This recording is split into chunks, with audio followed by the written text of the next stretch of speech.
Joining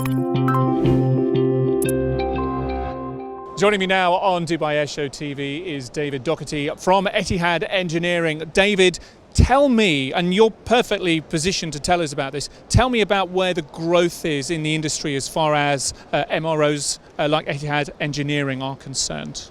So the MRO growth area at the moment is very strong. We've had some unfortunate losses in the airline in terms of Thomas Cook going, some fairly recently, but in terms of the actual MRO growth, it's still very strong. There's certainly enough market share out there in terms of the MRO capacity to keep us busy, as well as all the other MROs around the world that we compete with. What we are starting to see, which is really pleasing, is that the customers that we have are starting to think longer term in terms of their maintenance requirements. So instead of it being very transactional and season by season, they're looking at longer term growth, who they're going to partner with through to 2023, 2024.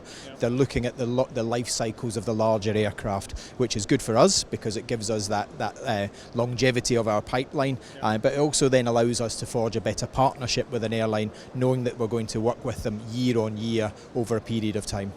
So give us some examples, if you're able to, of some wins or some projects that you've been working on. I know that you've been doing some work with some A380s recently, for example. Yeah, so we were actually very privileged to do the first 12-year check on an A380. It was a huge project, involved a lot of engineers across our company, a lot of other departments involved.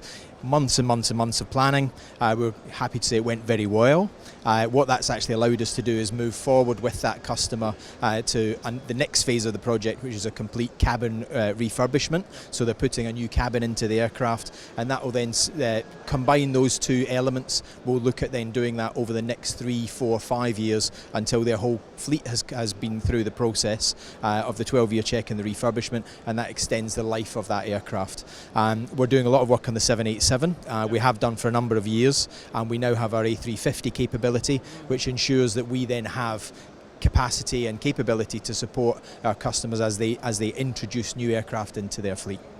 Future's looking quite bright in that case. Tell me what you're most looking forward to over the next 2, 3, 4, 5 years or so, if you can see that that far into the future in terms of continued growth for Etihad Engineering.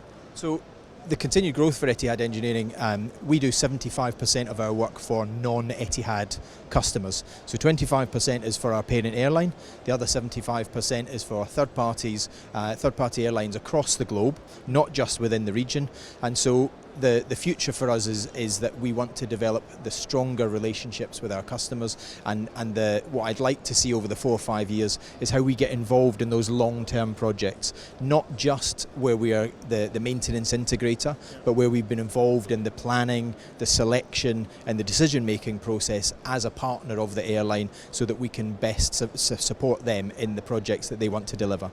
And it would be fair to say that Dubai Airshow is a terrific platform to begin those conversations. Absolutely. Any of these industry events like the Dubai Airshow are where we meet our customers, where we discuss the projects that we've got, not just with the technical people that we normally talk to, but also the strategic decision makers within the airline, and that's where we can then showcase our ability and make sure that they understand what we can do to support them. David, thank you very much indeed for joining us on today's show. For more news, insight, analysis, everything you need to know from the show floor here, then keep it locked to the big screens all around the venue, online and of course on social media.